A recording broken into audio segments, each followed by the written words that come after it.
It was a quiet Sunday afternoon, the kind where the light comes through the curtains just right, and everything outside feels suspended in a slow-motion hush.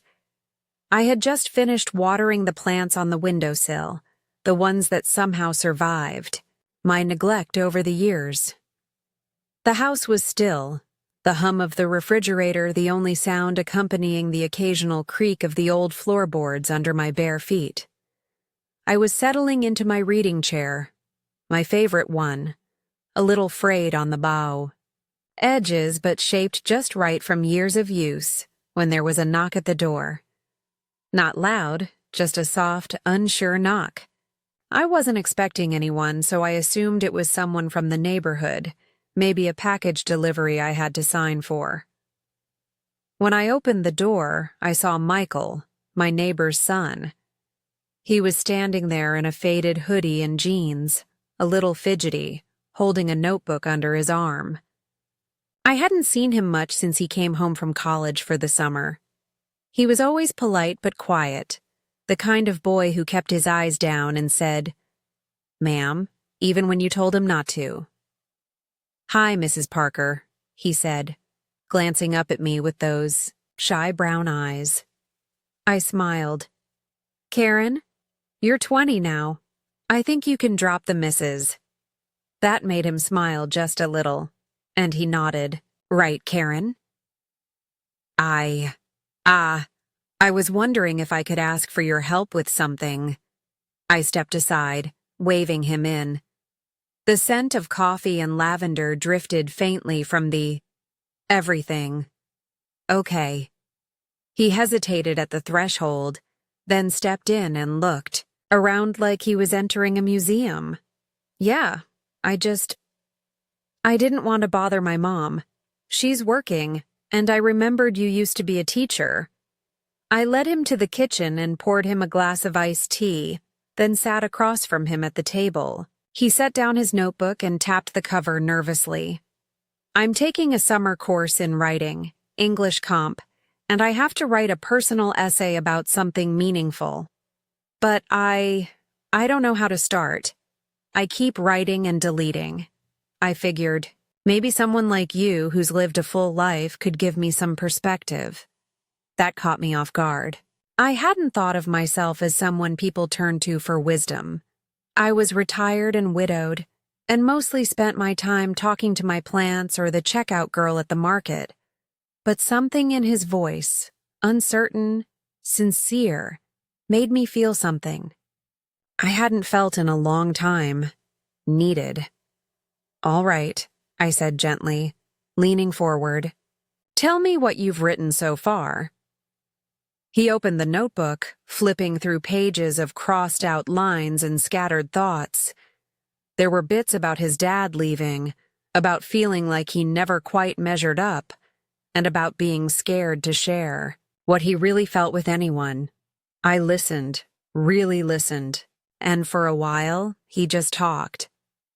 The conversation moved from his class to things I never expected he'd share with me. How isolated he'd felt since high school. How he didn't feel like he belonged anywhere, not even with his friends. As he spoke, I found myself watching him differently. Not as the awkward teenager I used to wave to from across the fence, but as someone slowly peeling back layers, allowing himself to be vulnerable. His voice was steady, but his hands trembled slightly as he turned a page. I reached out instinctively, resting my hand on his, just for a second. A gesture of comfort. Maybe more. He looked at me, his eyes filled with something between gratitude and confusion. And I realized how long it had been since someone looked at me like that, like I had something inside worth holding on to. Not just a neighbor, not just an older woman who knew how to make good pie or remembered everyone's birthday, but a person, a soul.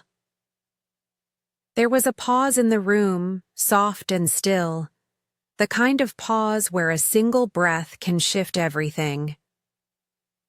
I pulled my hand back slowly and smiled, breaking the silence. "You're not as lost as you think," I said. "You just haven't told your truth yet." He nodded, swallowing hard. "How do I even begin?" "You begin," I said. "Right here. With this moment. With honesty." We spent the next hour writing together. I told him stories from my past, not all of them pretty, but all of them true. He listened, really listened, and I could see his confidence building with each sentence he wrote. It wasn't just about the assignment anymore. It was about something deeper, a connection forming. When he stood to leave, the sun had started to dip, casting a golden hue across the hardwood floor. He turned to me at the door and said, "Thank you, Karen. You don't know how much this meant." And I knew somehow this wouldn't be the last time he came over. Not just for help with homework, but for something neither of us fully understood yet. And maybe that was okay. Because sometimes the moments that changes the most don't come with fanfare. They come quietly. With a knock at the door, the next time Michael came by, it was raining. A soft, steady drizzle, the kind that made everything smell like earth and memory. I had just lit a cinnamon candle in the living room and was halfway through folding a basket of laundry when I heard the knock again, gentle, like last time. But this time, I already knew who it would be. I opened the door, and there he was, hoodie pulled over his head, drops of rain dotting his sleeves. He gave me a sheepish smile. "Sorry, I should have called first." "It's fine," I said, stepping aside. "You're always welcome." He took off his shoes at the door and looked around, as if checking to make sure nothing had changed. I don't know why, but something in his presence calmed the space around him. Maybe it was the way he moved slowly, thoughtfully, or the way his eyes scanned the room like he was soaking in something more than furniture and walls. "I brought something," he said, unzipping his backpack. "I wanted to show you the essay." He handed me a printed copy, the edges slightly curled from being carried around. I sat down on the couch and began to read. It was beautiful. He wrote about our first conversation, about the iced tea, the way I listened, the stories I shared. He even mentioned the light that came in through my kitchen window and how it made him feel like time had stopped. But what struck me the most was the honesty in his words. He wrote about feeling seen, really seen, for the first time in a long while. When I looked up, he was watching me. His expression was unreadable, somewhere between hope and worry. "You have a voice," I said, my finger still on the page. "A real one, and it matters." He exhaled, shoulders relaxing. I was scared to turn it in. I didn't know if it was too personal. "Personal is good," I said. "It's what makes people care." He nodded, then sat beside me, closer than last time. Not too close, but close enough that I could feel the warmth of his shoulder through the space between us. The candle flickered softly on the side table. Outside, the rain kept falling, a rhythm that filled the silence between us without needing to be broken. "I'm not sure why," he said quietly, "but I feel like I can talk to you about anything." That touched something deep in me. It's not easy to explain, but when you reach a certain age, people stop looking at you like you're someone they can confide in. You become the wise neighbor, the harmless elder, the woman who waves from the porch. But Michael didn't see me like that. He saw me? There was a long pause. I reached over and gently touched his wrist. "I'm glad you do. You're safe here." He nodded. "I believe you." His eyes lingered on mine for just a moment too long, and I felt something shift. Not in a dangerous way, Not inappropriate. Just unspoken awareness. A line we hadn't crossed. Maybe didn't need to, but its presence was undeniable. We spent the next hour talking about his dad, who hadn't called in months, about how he sometimes felt like a ghost in his own home. I shared more about my husband, Gerald, how quiet our house became after he passed. The echoes of routines no longer needed. The loneliness you learn to dress in casual clothes so no one asks too many questions. "You're not like anyone I know," he said. "You're not either," I replied. At some point, he leaned back on the couch, and I let my head rest on the cushion too. We just sat like that, side by side, listening to the rain. There was something peaceful about it. No pressure to speak, no need to explain. Just presence. Before he left, he turned to me at the door and asked, "Do you think it's weird that we talk like this?" I shook my head. "No, I think it's rare." He smiled, then hesitated. "Can I come by again?" "Maybe just to hang out, even if I don't need help with anything." "Of course," I said. "Whenever you want." He stood there for a second longer, like he wanted to say something else but couldn't find the words. Then he left, the sound of the rain swallowing his footsteps as he disappeared into the misty evening. I stood at the door for a long while after, wondering what exactly this was becoming. Wondering if maybe, in a world full of distractions and noise, two people could quietly find something meaningful in the spaces in between. I didn't have the answer yet. I knew it wasn't the end of the story. Not by far. The days that followed settled into an unexpected rhythm. Michael would stop by every few afternoons, sometimes with a notebook, sometimes with nothing but that quiet presence of his that somehow filled the entire room. I didn't question it. Not at first. There was a comfort to it. Like hearing a familiar stomp on the radio when you didn't even realize you needed it. One Tuesday evening, I was in the kitchen making pot roast when I heard the now familiar knock. I didn't rush. I didn't have to. When I opened the door, there he was, hands in his pockets, hair tousled by the breeze, and that soft look in his eyes I'd come to recognize. He looked older lately, more sure of himself somehow, but still carried that boyish uncertainty in the way his shoulders slouched just slightly. "Smells good," he said, stepping inside. I didn't mean to interrupt dinner.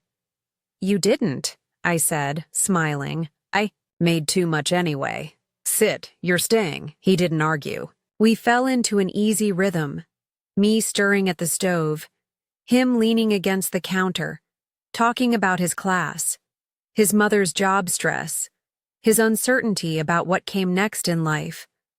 And I listened, offering what thoughts I could, though I didn't pretend to have all the answers. Dinner was quiet, warm, and comfortable.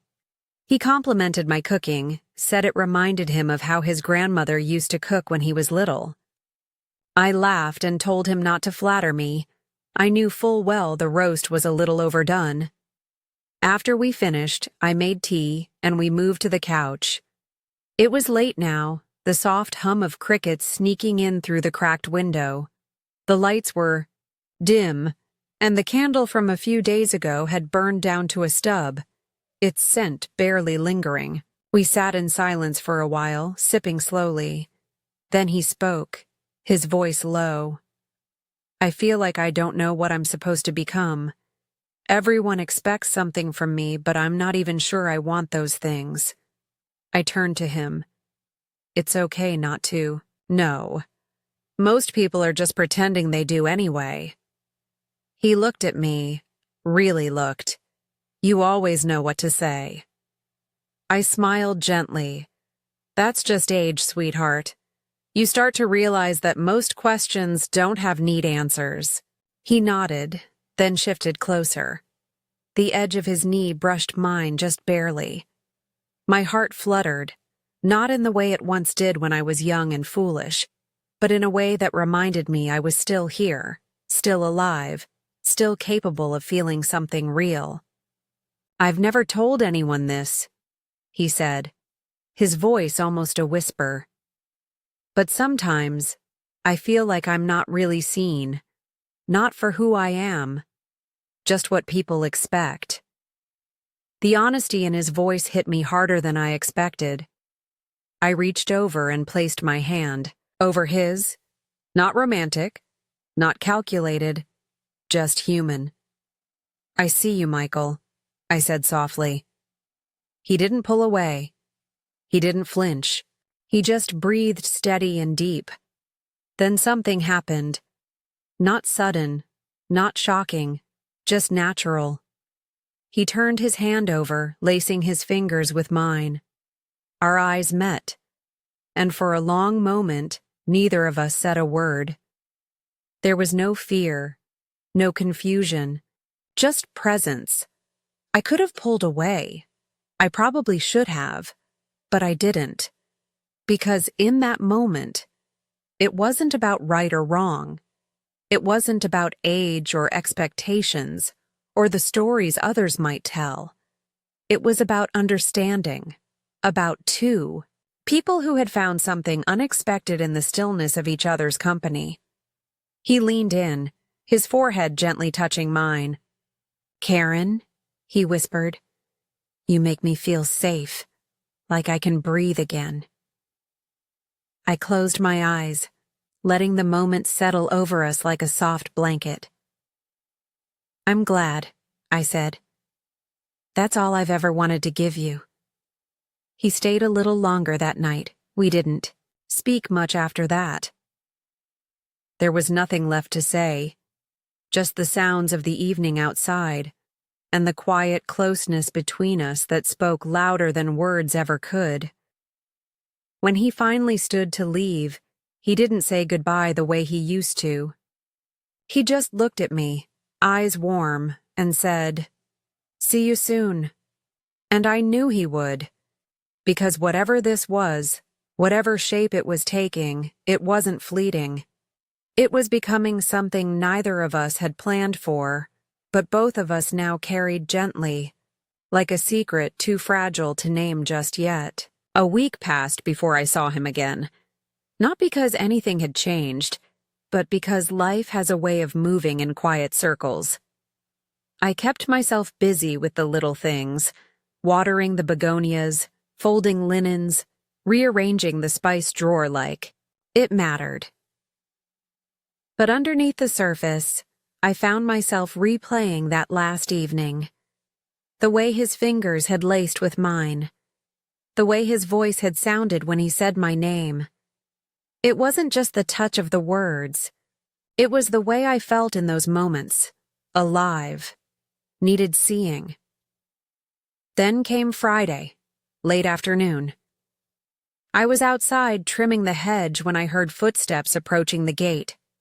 I looked up, and there he was. Michael, hands in his pockets, looking, a little unsure of himself, but still with that same warmth in his eyes. "I didn't know if you'd want to see me," he said. I wiped my hands on my apron and smiled. "Of course I do. Come in." We sat on the back porch, the sun dipping low, casting long shadows across the lawn. He seemed different that day, quieter, more thoughtful. "I've been thinking a lot," he said, "about the other night, about us." I nodded slowly, my hands wrapped around a glass of water, condensation dripping down my fingers. "It's all right," I said gently. "You don't have to explain anything. But I want to," he said quickly. "I don't want this to feel like something we tiptoe around." He paused, looking down at his hands. "I've felt more like myself around you than I have in years. You don't touch me. You don't treat me like I'm just some confused, Kid, you're not a kid, Michael, I said quietly. He looked up. And you're not just some neighbor who helped with homework. I see you too. And I've come to care about you. A lot. My breath caught slightly. I hadn't expected him to say it so plainly. And yet, hearing it, I didn't feel fear or hesitation. I felt peace. Michael, this connection we have, it's real. But it's delicate and complicated. The world may not understand it. I don't care what the world thinks, he said, his voice steady now. All I know is, when I'm here, when I'm with you, I feel calm. I feel like I belong somewhere. There was silence again, but this time it wasn't awkward. It was thoughtful, grounded.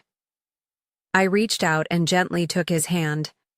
Not with urgency, not with possession, but with something deeper: respect, understanding. I care about you too, I said. But what matters most to me is that you keep growing, that you become who you're meant to be. He squeezed my hand, his thumb brushing gently against mine. I think I'm already starting to. That evening, we didn't cross any lines. There was no need. We sat together as the sky turned pink and gold, as the breeze carried the scent of blooming jasmine, as the porch light flickered on. We talked about his writing, about my old travel stories, about the strange, beautiful ways life connects people when they least expect it. When it was time for him to go, he stood slowly, reluctantly. I'll be back, he said. I smiled. I know. He walked down the garden path, turning back just once with a quiet smile, then disappeared into the twilight. I stood there for a long time after, watching the last light fade behind the trees. And for the first time in a while, I didn't feel alone. Because what we had found, whatever name it might carry, was real. Not dramatic, not scandalous, just human. It was a reminder that even after decades of living, new chapters can still begin. That connection doesn't care about age or expectation. It cares about presence, about listening, about being brave enough to let someone see you, and being brave enough to see them too. That's what Michael gave me. Not a spark, but a quiet fire that reminded me I still had so much left to feel.